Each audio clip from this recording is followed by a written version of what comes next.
할렐루야.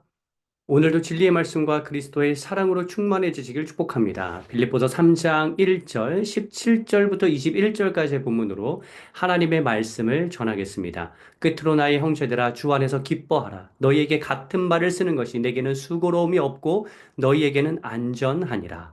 형제들아 너희는 나를 함께 본받 너희는 함께 나를 본받으라. 그리고 너희가 우리를 본받은 것처럼 그와 같이 행하는 자들을 눈여겨보라.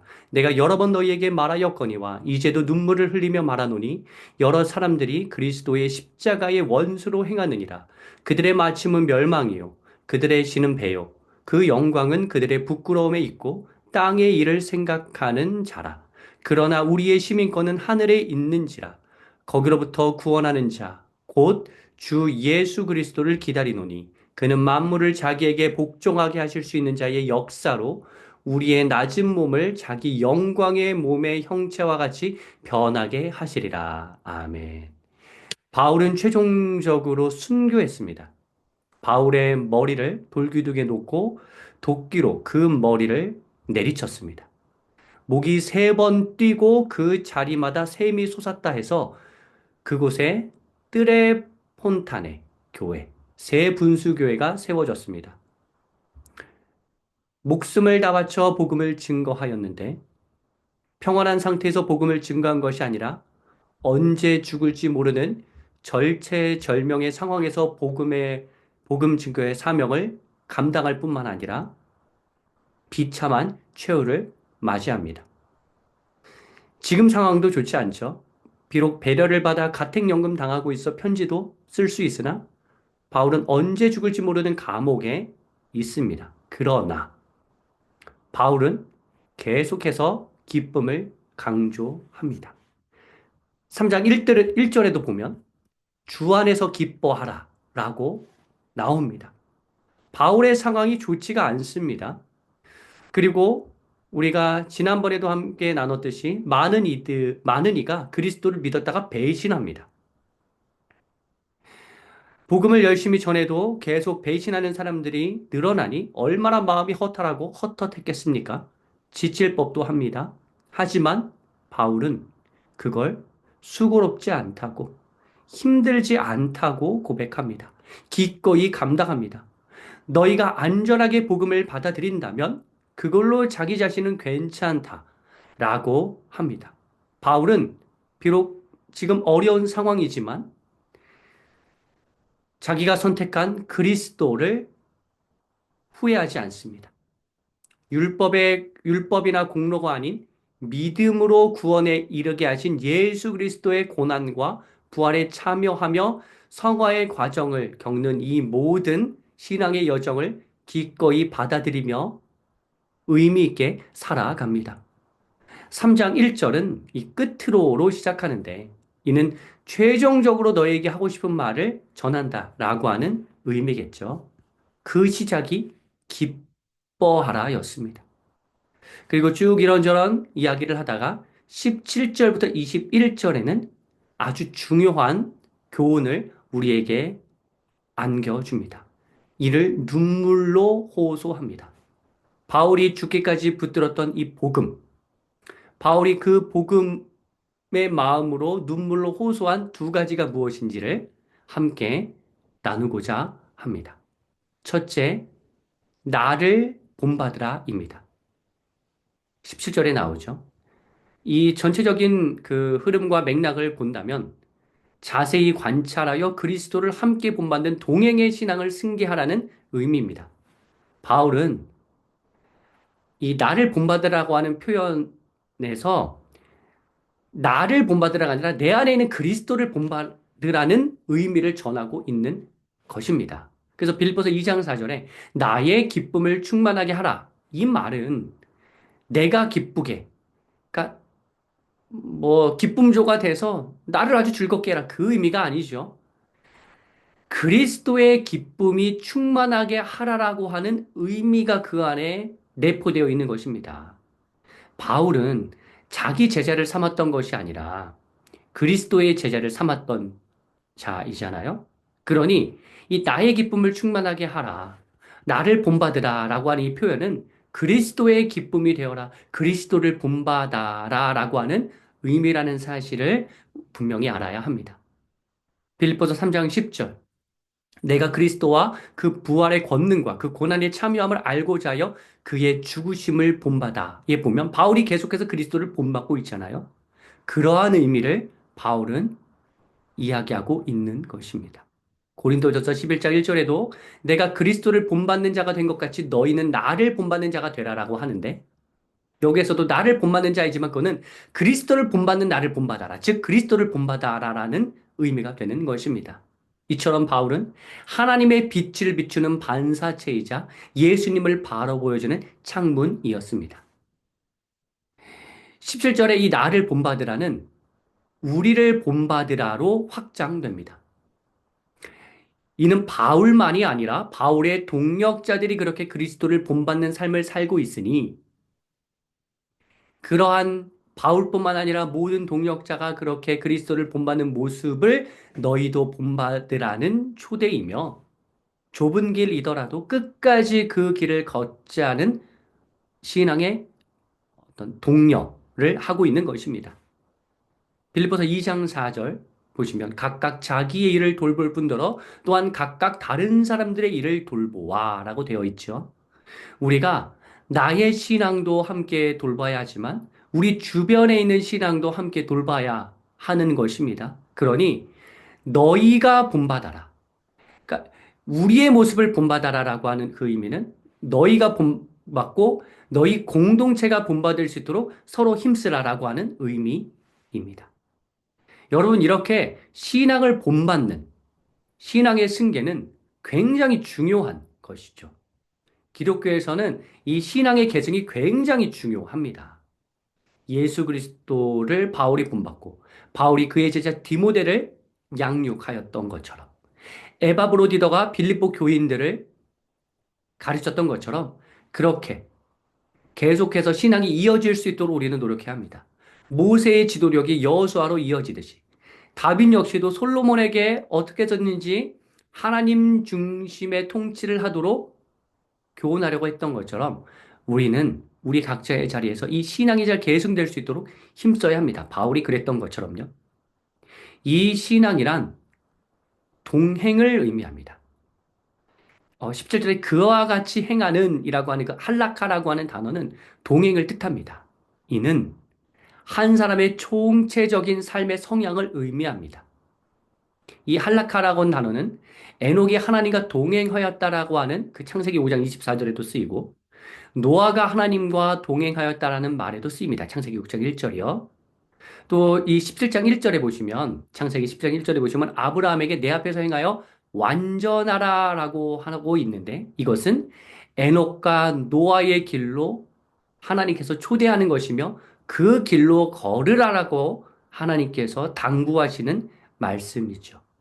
우리는 이 동행, 행함, 그러니까 하나님 안에서 함께 행하는, 함께 동행하는 공동체가 되어야 합니다. 그러려면 자세히 주목하고 관찰해야지만 알 수 있습니다. 자세히 봐야지만 변화가 일어나고 깨달을 수 있습니다. 눈여겨보라 라고 나오죠. 이거는 본받기 위해서는 자세히 관찰해야 한다는 의미입니다. 피상적인 관찰로는 파악이 어려운 것입니다. 면밀히 살펴보면서 내가 무엇을 깨달아야 하는지, 말씀도 자세하게 바라봐야 하듯이 그 여러 동역자들의 삶을 깊이 있게 바라보기 위하여서 정말로 제대로 된 그러한 교제를 해야만 하는 것이죠. 로마서 16장 7절에도 보면 자세히 살펴서 분쟁을 일으키는 자를 멀리 하듯이 우리가 서로를 잘 관찰해야 합니다.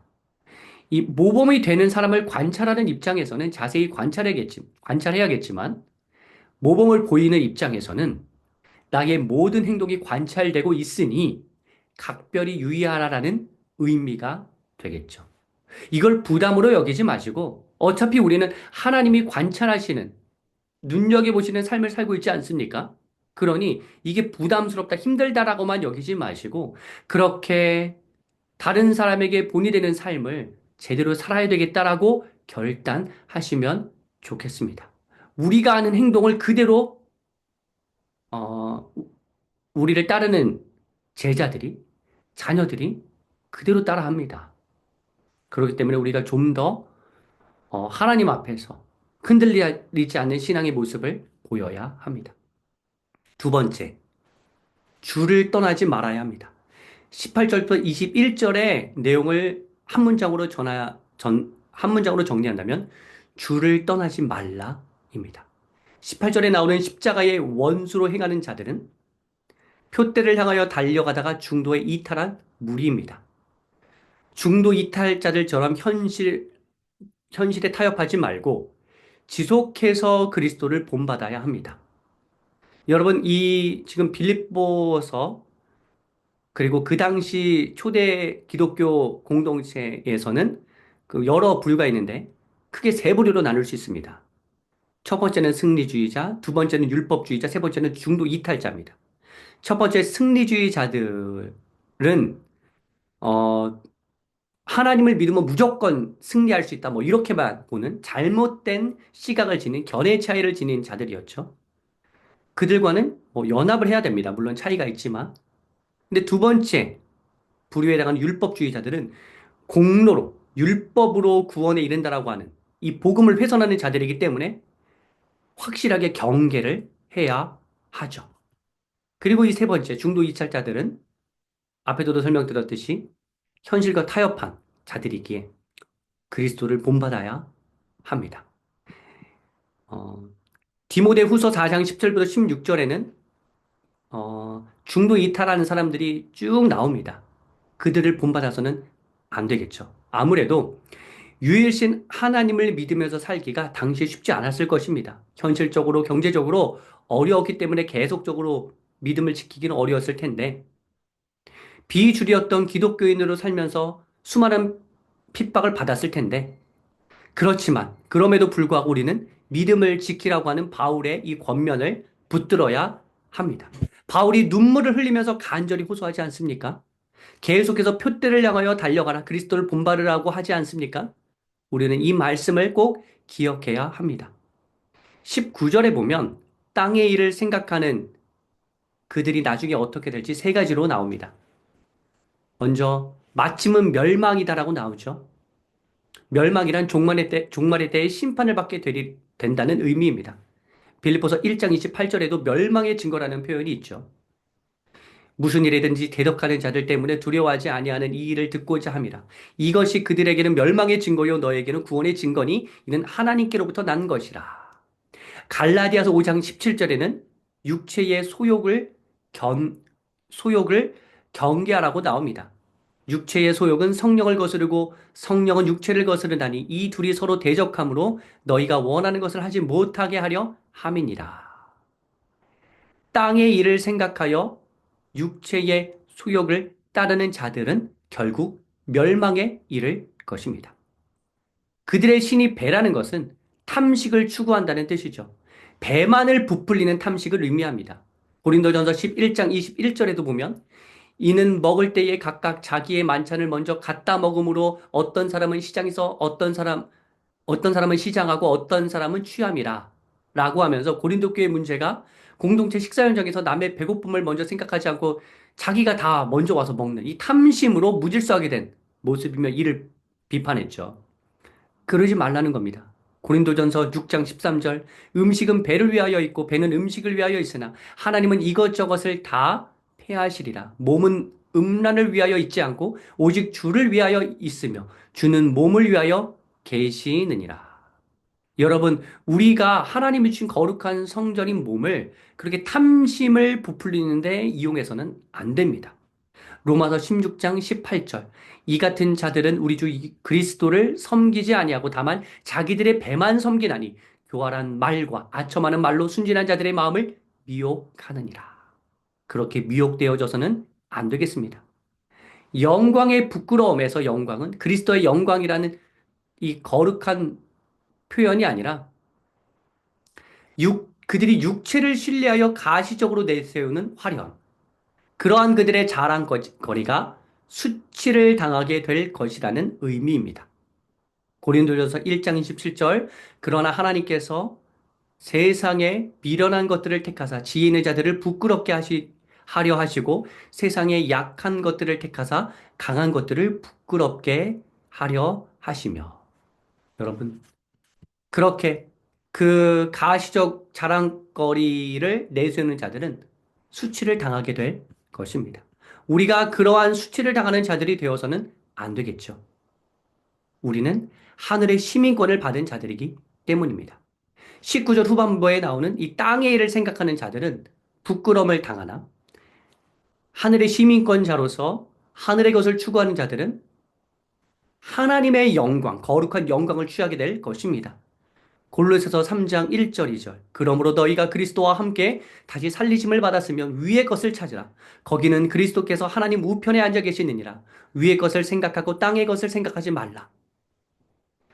그들의 자랑거리는 오히려 수치가 되겠지만 바울은 지금 감옥에 갇힌 수치를 당하고 있지만 그걸 수치라고 여기지 않고 빌립보서 3장 14절의 고백처럼 부르베의 상을 받았다고 여깁니다. 왜냐하면 하늘의 시민권을 받았기 때문입니다. 20절에 나오는 시민권은 앞에서도 말씀드렸듯이 천국의 시민권을 부여받은 자이지만 이 땅에 살고 있는 이중국적자라는 뜻이죠.